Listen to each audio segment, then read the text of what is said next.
सन 1988 New York का एक छोटा सा ऑफिस, 8 लोग, एक कंप्यूटर और एक मिशन। उस दिन उन लोगों ने एक प्लान बनाया, एक ऐसा प्लान जिससे अगले 35 सालों में इन्होंने पूरी दुनिया का कंट्रोल हासिल कर लिया। लेकिन ये प्लान कोई नॉर्मल बिजनेस प्लान नहीं था। ये प्लान था एक एल्गोरिदम, एक ऐसा कोड जो हर कंपनी के फैसलों को कंट्रोल करता है, हर गवर्नमेंट को प्रेशर में रखता है और हर क्राइसिस का फायदा उठाता है। और सबसे खतरनाक बात, इस प्लान में शामिल है एक जुमला, और वो जुमला है, we don't need to own everything, we just need to be everywhere. आज 2026 में वो 8 लोग $11 ट्रिलियन कंट्रोल करते हैं। Apple, Microsoft, Google, Tesla, Pfizer, सब इनके हाथों में। लेकिन अजीब बात यह है कि दुनिया के 90% लोग इनका नाम तक नहीं जानते।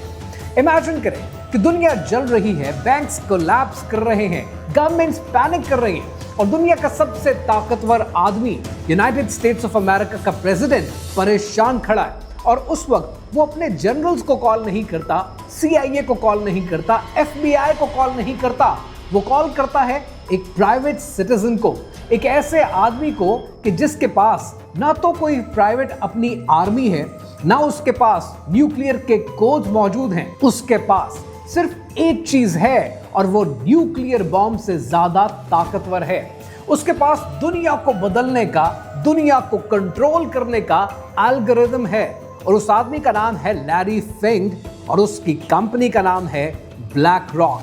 आज बात करते हैं कि कैसे ये कंपनी इतनी कामयाब और इतनी पावरफुल कैसे बनी। Slowly but surely, he is taking control of the very bloodlines of the global system. Larry Fink has started executing his $68 trillion game plan, and no one is going to stop him. कैसे आज दुनिया की हुकूमतें इससे मदद मांगती हैं, कैसे दुनिया के सेंट्रल बैंक्स इससे एडवाइस मांगते हैं, और क्यों हर क्राइसिस में एक ही फोन बचता है, ब्लैक रॉक का।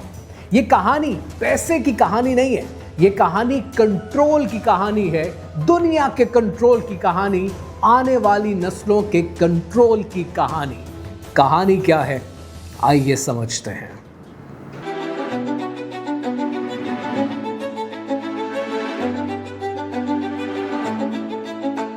ये कहानी शुरू होती है सन 1986 में। सन 1986 का Wall Street First Boston corporation.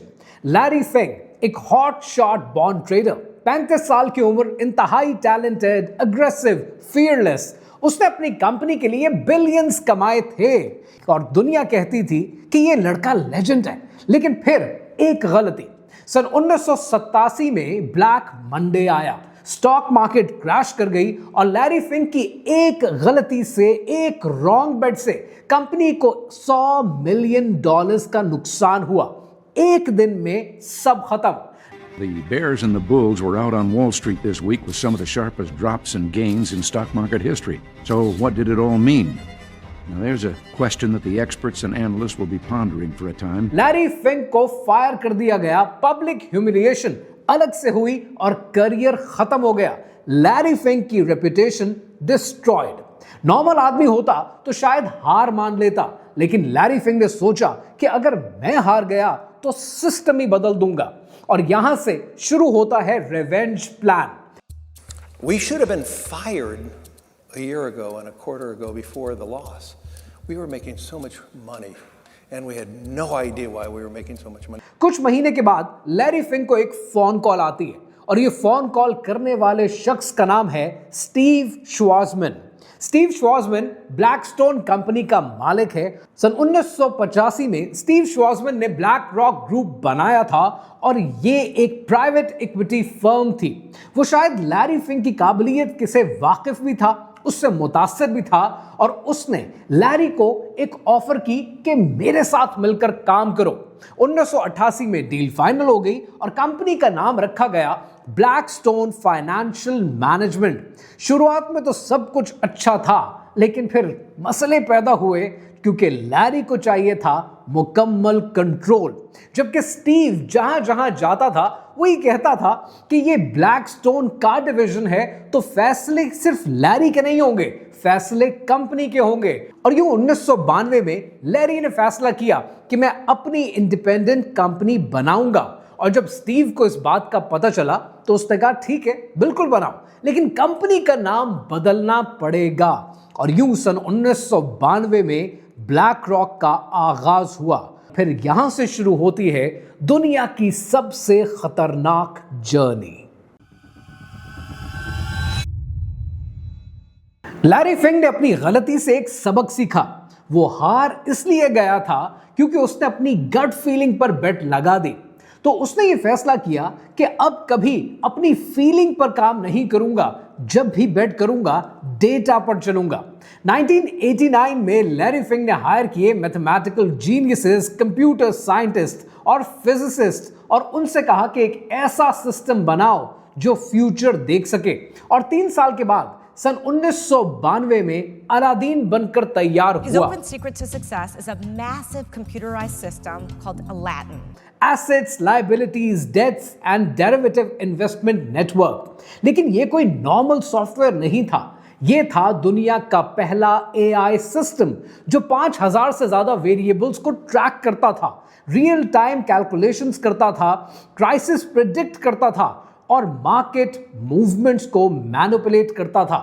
Manipulate, exactly आपने बिल्कुल ठीक सुना है, मैनिपुलेट, क्योंकि जब डेटा का कंट्रोल आपके हाथ में आता है तो नैरेटिव आपके हाथ में आता है। जब आप नैरेटिव को कंट्रोल करते हैं तब आप रियलिटी को कंट्रोल करते हैं। सन 1994 में इनका पहला बड़ा इम्तहान आया।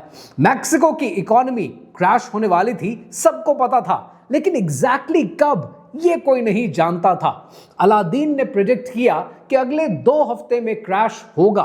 लैरी फिंग ने शॉर्ट पोजीशंस ले ली।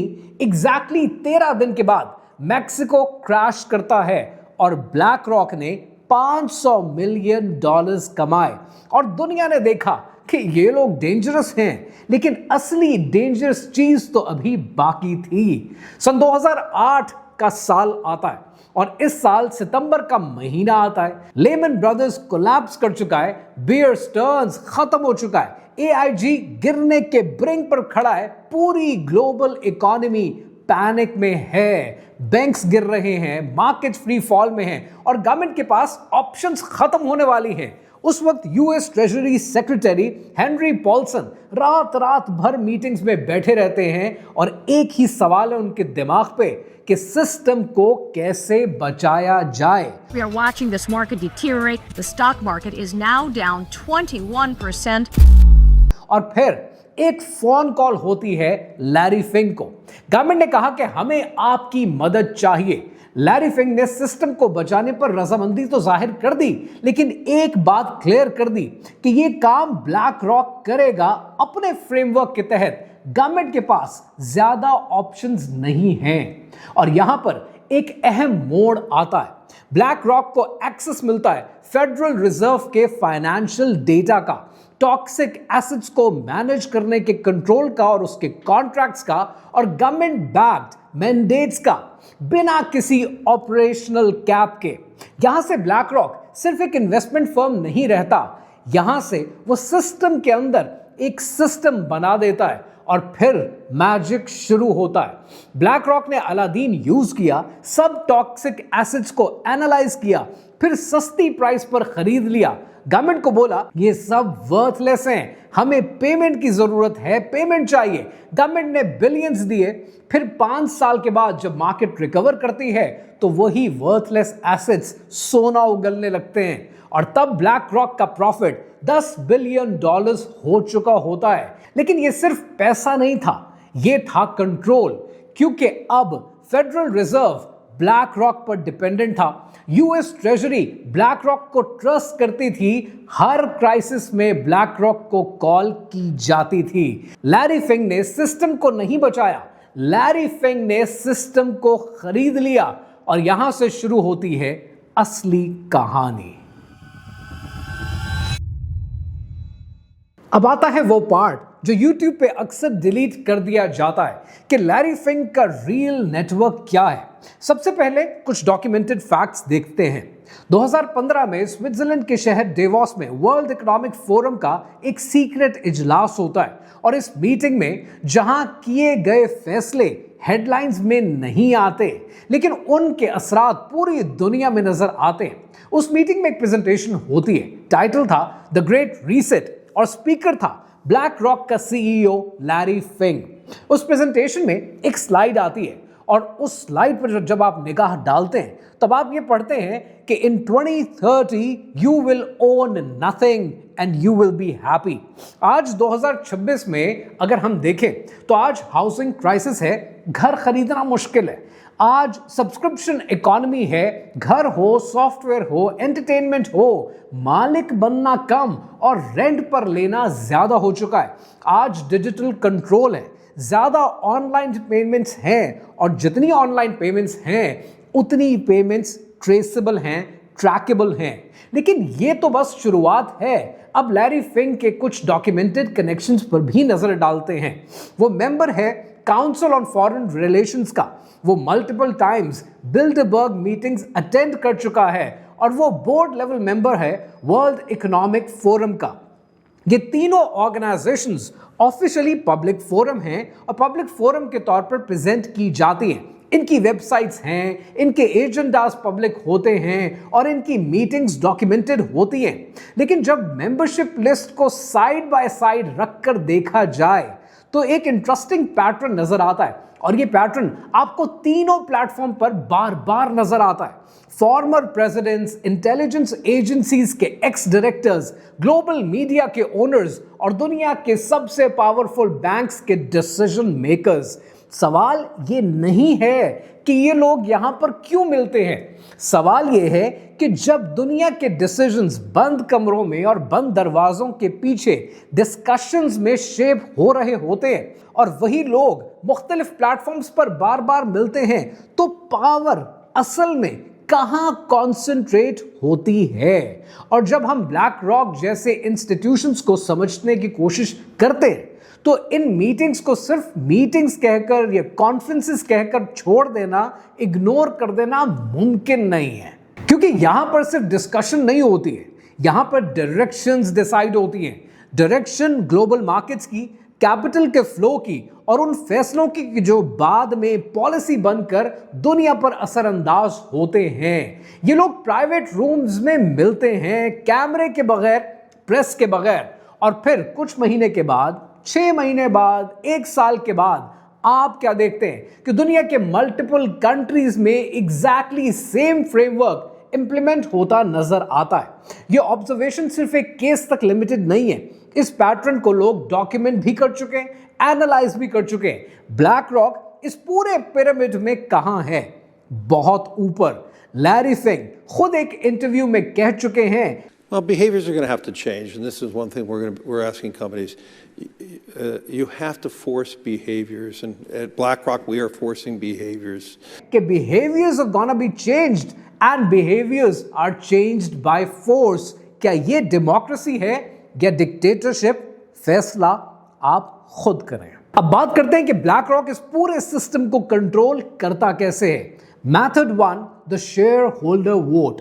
ब्लैक रॉक डायरेक्टली कुछ ओन नहीं करता बल्कि वो वोट करता है।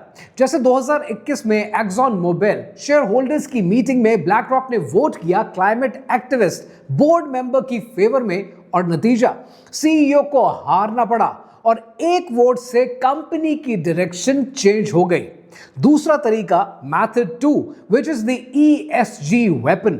ब्लैक रॉक ने बनाया ESG स्कोरिंग सिस्टम यानी environmental social governance. Sounds good right? लेकिन रियलिटी में अगर आपका ESG स्कोर लो है, फंडिंग नहीं मिलती, अगर आप ब्लैक रॉक के नैरेटिव को फॉलो नहीं करते तो रेटिंग गिर जाती है और अगर आप रिबेल करते हैं तो मार्केट से बाहर निकाल दिया जाता है। ये कैपिटलिज्म नहीं, ये कंट्रोल्ड कैपिटलिज्म है। और तीसरा method, the method number 3, the revolving door. Black rock के कितने एग्जीक्यूटिव हैं जो हुकूमत में सर्व करते रहे हैं, बाइडेन के national economic adviser BlackRock के पैनल पे हैं, एडेमो वॉली जो कि यूएस के डिप्टी ट्रेजरी सेक्रेटरी रहे हैं, ब्लैक रॉक के पैनल पे हैं, कैमला हैरिस के पास जो चीफ इकोनॉमिक एडवाइजर थे माइकल पायल, वो ब्लैक रॉक के पैनल पे हैं। और अगर हुकूमत के लोगों की बात करें तो फॉर्मर फेडरल रिजर्व के वाइस चेयर स्टैनले फिशर ये ब्लैक रॉक के एडवाइजर हैं।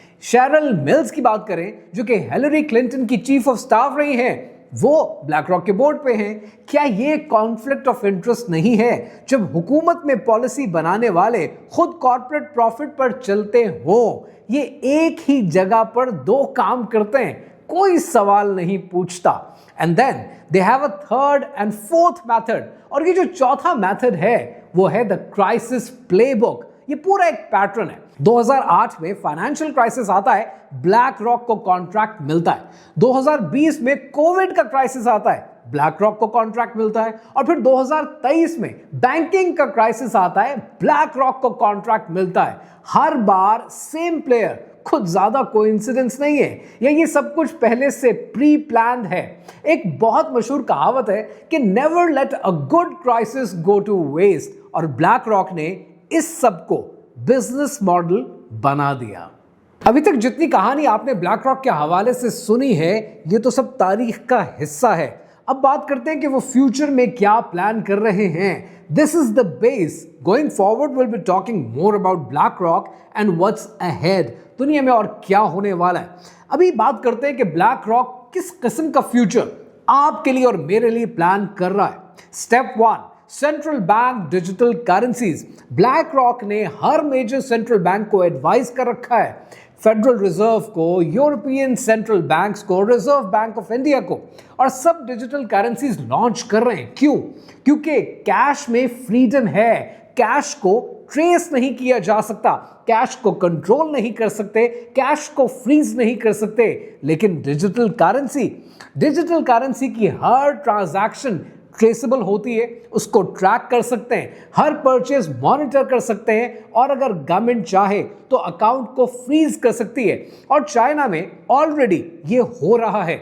सोशल क्रेडिट सिस्टम के नाम पर रॉन्ग ओपिनियन पोस्ट करने पर क्रेडिट स्कोर गिर जाएगा, गवर्नमेंट को क्रिटिसाइज किया तो ट्रैवल बैन लग जाएगा, और एंटी नेशनल कंटेंट शेयर किया तो बैंक अकाउंट फ्रीज हो जाएगा। और ब्लैक रॉक चाइना का सबसे बड़ा फॉरेन इन्वेस्टर है, मतलब ये सिस्टम ऑलरेडी चाइना में टेस्ट हो रहा है और बहुत जल्द ग्लोबली रोल आउट होगा। Step 2, the tokenisation of everything. BlackRock का कहना यह है कि गोइंग फॉरवर्ड दुनिया के हर रियल वर्ल्ड एसेट का मतलब है टोकनाइजेशन। आपका घर नहीं है, ये एक डिजिटल टोकन है। आपकी गाड़ी नहीं है, ये एक डिजिटल टोकन है। और आपकी सेविंग्स भी आपकी सेविंग्स नहीं है, ये एक ऐसा डिजिटल टोकन है जिसमें दुनिया इन्वेस्ट कर सकती है। हो सकता है मेरे घर के अंदर 150 इन्वेस्टर्स ने इन्वेस्ट कर रखा हो, लेकिन जब सब कुछ डिजिटल हो तो कंट्रोल कंप्लीट हो जाता है, और ये सारा कंट्रोल ब्लैक रॉक के हाथ में आ जाता है। They don't have to own anything, they just have to control it. एक क्लिक आपकी प्रॉपर्टी गॉन, एक एल्गोरिथम आपका एक्सेस अकाउंट ब्लॉक्ड, और एक डिसीजन आपकी जिंदगी खत्म। और यहां ये सब कुछ साइंस फिक्शन नहीं है, ये ऑलरेडी इन मोशन है। अब यहां पर एक गलत फहमी है जिसको दूर करने की जरूरत है कि ये कहानी किसी आदमी की कहानी नहीं है, ये कहानी किसी कंपनी की कहानी भी नहीं है, ये कहानी एक सोच की कहानी है। ये कहानी है कंट्रोल के नए मॉडल की। पहले पावर का मतलब होता था जर जन जमीन, या फिर कब्जा, या फिर पैसा, लेकिन आज पावर का मतलब है डेटा, एल्गोरिथम और डिसीजन मेकिंग के टूल्स। आज दुनिया की हुकूमतें नहीं चला रही है, दुनिया आज दुनिया के कंग्लोमरेट्स चला रहे हैं। And these are the side effects of capitalism, और आपको जागने की जरूरत है। ब्लैक रॉक की ये सारी कहानी समझने का मतलब सिर्फ कहानी समझना नहीं है, इसका मतलब ये है कि आपको क्या करना है वो मैटर करेगा। तो अब बात करते हैं कि आपके लिए इस पूरी कहानी से क्या एक्शन स्टेप्स बनते हैं। सो अब आपने करना क्या है? आपने करने हैं 3 काम। पहला काम, आपने अपनी फाइनेंशियल इंडिपेंडेंस हासिल करनी है। और उसका तरीका क्या है? आपने सूद से बचना है, आपने रिबा से बचना है, क्योंकि जो सूद पर लेन देन करेगा अल्लाह सुब्हानहू तआला के साथ उसकी खुली जंग है। Avoid that. नंबर 2, जो आपने दूसरा बड़ा अहम काम करना है, आपने रियल एसेट्स में इन्वेस्ट करना है, गोल्ड में, सिल्वर में, इमूवेबल प्रॉपर्टी में, क्योंकि with the passage of time आप ये देखेंगे कि fiat currency, paper currency worthless होती चली जाएगी, क्योंकि कैश शायद आज भी पावर है, लेकिन रियल एसेट्स उससे भी बड़ी ताकत है। और तीसरा और सबसे जरूरी काम जो आपने करना है, आपने अपनी स्पिरिचुअल रेजिस्टेंस पैदा करनी है। सदकात दिया करें, सदके को बढ़ाएं, क्योंकि अल्लाह सुब्हानहू तआला सूद को घटाता है और सदके को बढ़ाता है। और जब आप ये करते हैं तो आप वो ताकत हासिल कर लेते हैं जिसको कोई ब्लैक रॉक या कोई कंपनी, कोई ताकत आकर चैलेंज नहीं कर सकती। रही बात ब्लैक रॉक की, तो ये एक कंपनी है जो आज दुनिया का कंट्रोल हासिल करने की कोशिश कर रही है। लेकिन तारीख आपको क्या सबक देती है? तारीख कहती है कि ताकत कभी भी परमानेंट नहीं होती। रोमन एम्पायर आई, खत्म हो गई। ब्रिटिश एम्पायर आई, खत्म हो गई। सोवियत यूनियन आई, खत्म हो गई। और एक दिन ब्लैक रॉक ने भी खत्म हो जाना है। लेकिन जो चीज हमेशा से परमानेंट थी, परमानेंट है और परमानेंट रहेगी, वो अल्लाह सुब्हानहू तआला की जात है। अल्लाह सुब्हानहू तआला ने सूरह अल हदीद में क्या फरमाया? हुवल अव्वलुल आखिर, वही पहले है और वही आखिर है।